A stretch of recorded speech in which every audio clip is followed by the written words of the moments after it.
As always, Ted, kick us off. Who do you have as your winner of the weekend? I had to go Colorado. I mean, probably one of the biggest upset picks of the weekend. Everyone was piling on Colorado State. Smelled some blood in the water there with Colorado, and they came out and looked good. They got it done defensively. Some big plays on offense.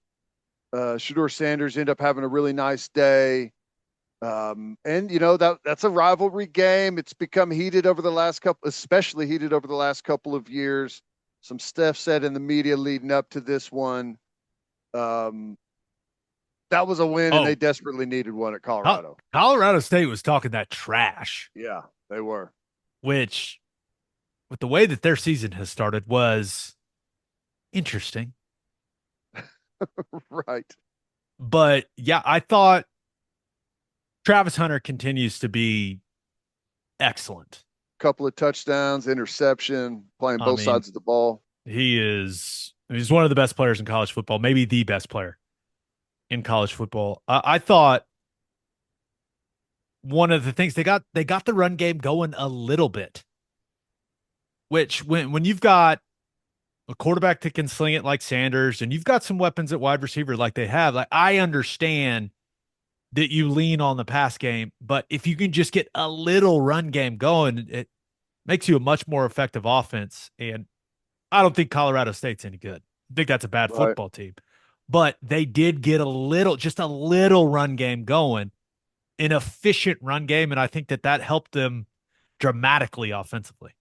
No, yeah, That and I Colorado agree. State, I think they stink. They stink. Yep. Yep. No way around that one. I was hoping it was going to turn into one of those like a rivalry game that comes down to the end.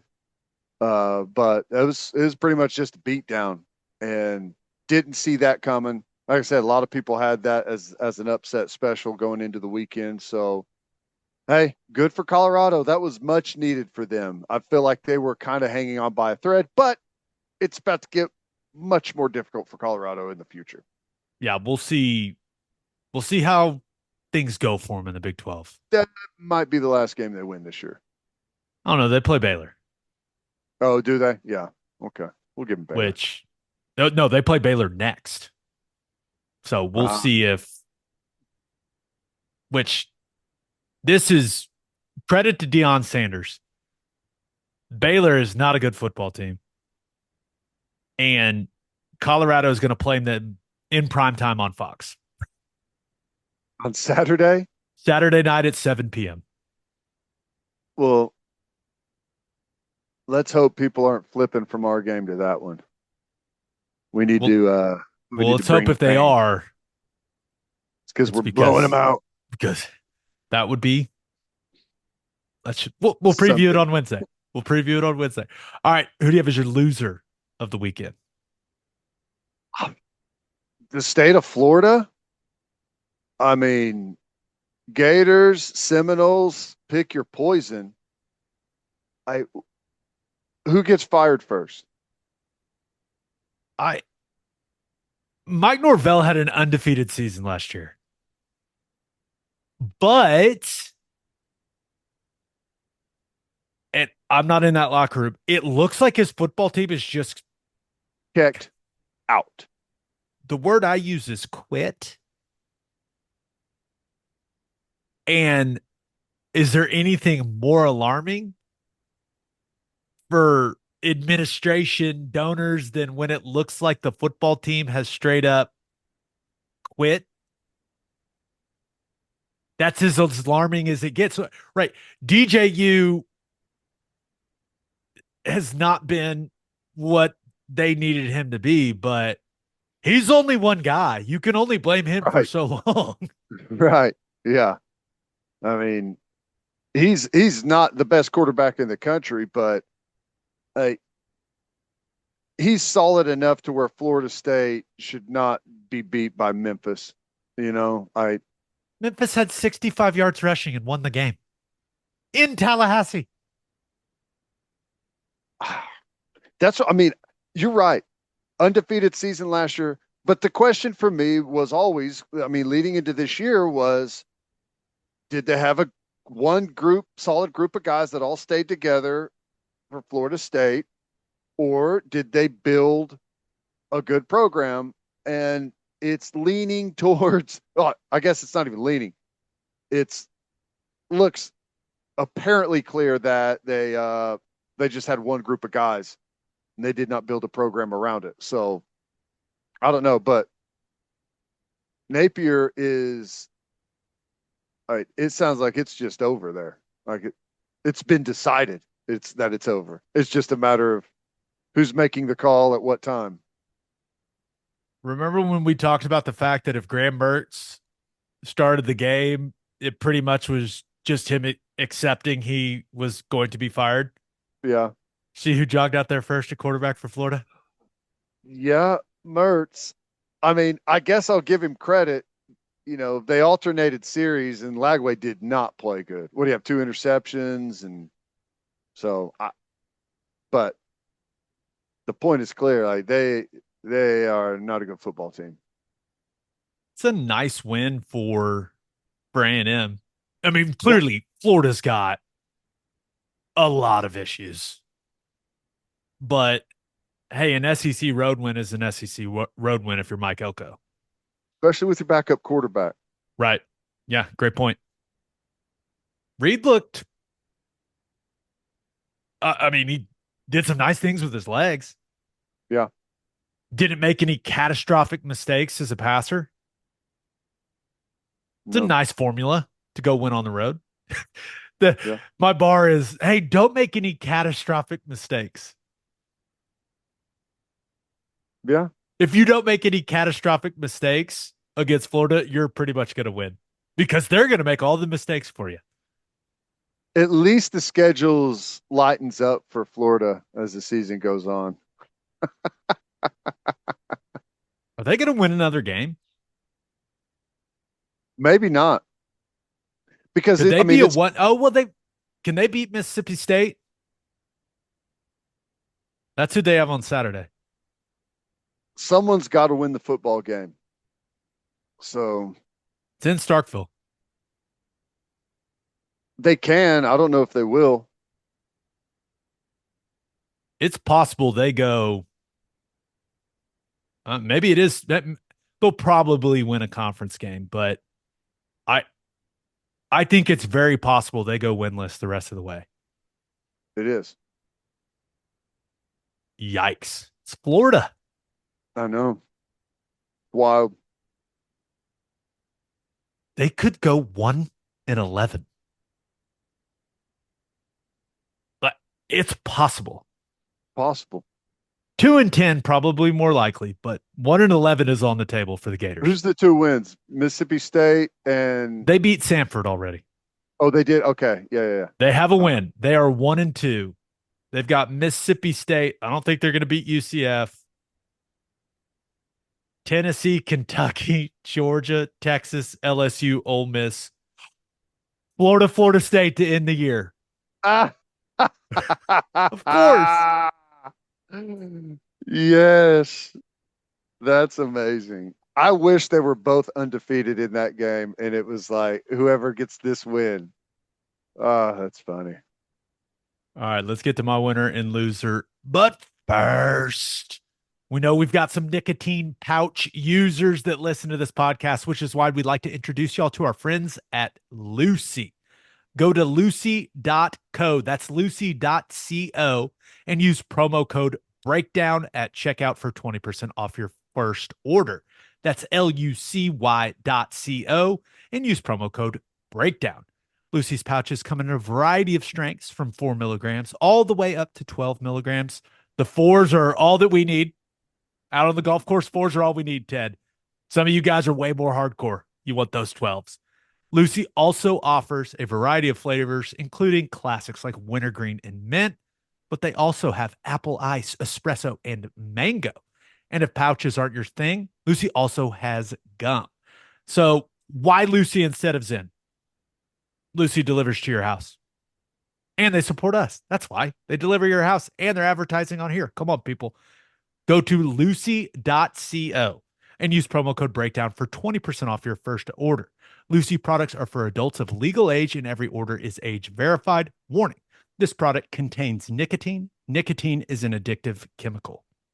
And head to opolisclothing.com for our podcast merchandise and the best OU gear out there. That's OPOLIS clothing.com. Use promo code TED, TED, for 10% off. That's opolisclothing.com. Use promo code TED for 10% off. Buttery soft and 10% off. For my winner of the weekend, thought about going with Notre Dame. Woo. That's how you exercise some demons right there. Yeah, that was another game that a lot of people had circled as potential upset. Well, it was 66-7. Beat down. And And Purdue's, I mean, they can be a dangerous team at home at times. Not this weekend. Notre Dame had 362 yards rushing, 6 rushing touchdowns. That is as bad as it gets for a defense. Must have been breaking some tackles. One would assume. But my winner of the weekend, give me the Oregon Ducks. Seems like they got a little on track.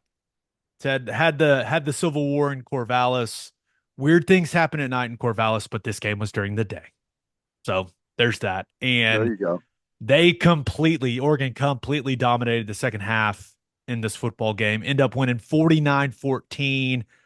Competitive, fun game to watch in the first half. But Oregon State and Oregon State, they had this nice touchdown drive before halftime. It was 22-14 at the half. It looked like we were going to get a good one, a classic rivalry game, and then Oregon's defense just completely shut them down in the second half, and Oregon's offense got rolling a little bit. Dylan Gabriel looked sharp. Still not seeing him push it down the field much, but continues to thrive in the intermediate stuff and the stuff at or just beyond the line of scrimmage. And they do a nice job of some of that stuff around the line of scrimmage, just getting the guys the ball in space. But I thought the biggest difference for Oregon in this game was they got the run game going a little bit. And Dylan Gabriel was part of that. He ripped off like a 50-something yard touchdown run on speed option in this game, but had 240 rushing yards. And I feel like that really opened things up for the Ducks. Yeah, that's big for them. Just things hadn't clicked yet, so being able to break out like that, maybe do something for their confidence and get on track a little bit. I thought it was really interesting going into this weekend with this one and Washington State this early in the year. Washington State got the other one, so it's just still so weird that Oregon, USC are the Big Ten. I was thinking about it. It's funny. I think Utah could win the Big 12. I think Texas could win the SEC. I think, between Oregon, USC, they got a shot at the Big Ten. I mean, I don't think anyone has really looked like overpowering at this point. It's just funny how things could all unfold this season. It's wild to watch. You're saying the main conferences, right? The big boys could be won by newcomers. Yeah. Oh, the old guard would Just not like that. no, Not like no, that they one wouldn't. bit. Now, No. one more thought on Oregon. I do like their skill guys. Tez Johnson, Trayshawn Holden, Evan Stewart, the tight end, Terrence Ferguson, which I think about Thunder Terrence Ferguson every time I see this guy catch a pass. I like that group. So we'll see if this was what they needed offensively to find more of a rhythm. And then the only other thing from this game, do you want Oregon State's second half drive chart? Oh, please. 3 and out, 5 plays, then a punt, turnover on downs, end of game. Whoo. Mm. Like I said, Oregon's defense Ooh. really controlled things in the second half. Yeah, that blank them in the second half. That's what you want. 3 and outs are beautiful, man. It's awesome. When you start to get rolling on a couple of 3 and outs and your offense is backing you up, and especially if they're going on longer drives, and you could totally get the other team off rhythm and start to extend the lead, and they become one dimensional. I mean, that is when it's fun to play defense. My loser of the weekend. Thought about going with Arizona. Welcome to the Big 12, guys. Ouch, beat down. Went to Manhattan, got smacked 31-7. Arizona scored on the first drive of the game, but looked incredible. It didn't score the rest of the way. Wow. Pretty impressive stuff from K-State's defense. And Avery Johnson, he's still not that polished of a passer, but man, that guy's an athlete. He can Yeah. run. My loser of the weekend, give me the Wisconsin Badgers. Took it on the chin, 42-10 via the hands of the Crimson Tide. Mm, And listen, there's no doubt Alabama was the better team. Jalen Milroe he's just an electric factory at the quarterback position. yeah. There's not a debate. Alabama was the better team. They were always going to win this game. But is there anything more deflating than hosting Alabama and your starting quarterback getting hurt on the first series? That had to Brutal. be, that's as brutal as it gets for a fan base. I mean, you've been waiting all off season for this game and then just suck the wind, energy, everything out of the crowd right there in the first series. It's brutal. I hate And that. well, it sucked. It sucked seeing Tyler Van Dyke going out there. Once again, I don't know how big of a difference he would have made, but it probably would have been a little more competitive at the least. And credit to Wisconsin. That kind of shakes you up as a football team. Oh yeah. Starter goes out, first series. They hung tough for a quarter, and they needed to play clean. They needed to execute at a high level. They lost a turnover battle 2-0. They also had a turnover on downs, got stuffed on 4th and 1 late in the first quarter. And from that point, it was pretty much all Bama. And to Bama's credit, the issue for them last week in that USF game was it was just sloppy. Penalties, it was sloppy. And they went to Madison and played clean. No turnovers. I think they had 4, maybe 5. I think it was 4 penalties. They play clean. That's a talented football team. And Yeah. they got an absolute difference maker at quarterback. Is he the best intermediate passer you've ever seen? No. But the dude can fling the deep ball. He's throwing it accurately. And my goodness, can he run? He's so big too. Like, I It's mean, like it's like watching Julio Jones play quarterback or something. I don't know if that's the right. best comparison. Yeah. He's I mean, he's just a massive athlete. it's like watching Micah Parsons play quarterback. That's not a bad comparison. That's I mean, he's It's built about the like size. yeah, Yeah. he is an imposing athlete. And yeah, they do a really nice job of playing to his strengths in the passing game. Let him push it down the field. Had some beautiful throws down the field in this game. And then there is not a bigger difference maker at the quarterback position in college football with his legs than Jalen Milroe. He is Not even Arch Manning. close second. I I can't imagine what it's like to game plan for this guy. It has to be so miserable for a defensive staff. Yeah. It's tough. Because they're I mean, it's one thing if it's a one man show, but they're so talented everywhere else. It's they're going to get better and better. I think Alabama, like right now, Tennessee, Texas, they look like they're off to the best start. They're firing on all cylinders. Georgia, we know what they're capable of. Maybe haven't got it all together yet. Maybe they're bored. I don't know. But Alabama, I think, has the chance to reach the level of those teams, but it's going to take them a little bit longer to get acclimated. But once they do, I mean, the top 4 of the SEC right now, in my opinion, is clearly the top 4 in college football, and it ain't close. I that includes Ohio State. Ohio State ain't playing like that yet. Interesting. I do think this was I think this was the healthiest we've seen Bama along the offensive line. Like Proctor was back at left tackle. They they look pretty good. Yeah. But I, my only other thought, I got two more thoughts on this game. Brian Williams is really good for a 17-year-old. We don't have anyone that can run by anybody, and Bama's got a 17-year-old that's just flying by everyone. Sure. Already has 4 touchdowns this year. He's 17. Sure. Jeez. And then my only other thought is I wonder if Wisconsin fans miss their old style of play because and Van Dyke got hurt. Don't want to be too critical, but the dairy raid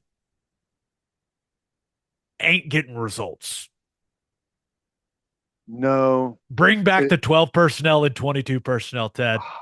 Bring back Wisconsin football. it Bring back almost 35 carries for Jonathan Taylor. Bring it back. yeah, I've seen enough. it almost feels like it's just wrong. I don't know if this may sound strange. It feels like it should be against the law. Yeah, I mean, there's a couple of constants in college football, and one of those is Wisconsin's heavy personnel run game. And frankly, it's what they've been good at, and it's kept them where they are because of the endless line of offensive linemen that they have coming through there. It never stops. But this might stop it. Maybe not. I, I don't know. I don't know how many Wisconsin fans listen to our podcast, but you saying that the way that you just probably that had to cut so deep and I hurt. know. I know. Just get back to power football, Wisconsin. Come on. Come on, Fickle. There's a way to marry the two together and stay true to what you've. I don't know that they've always done it, but as long as I've been around, they have. Like I my don't first have really memories any of football memory before Ron Dane. that's the same as me. I mean, Yeah. that's what I remember. And that's what So yeah.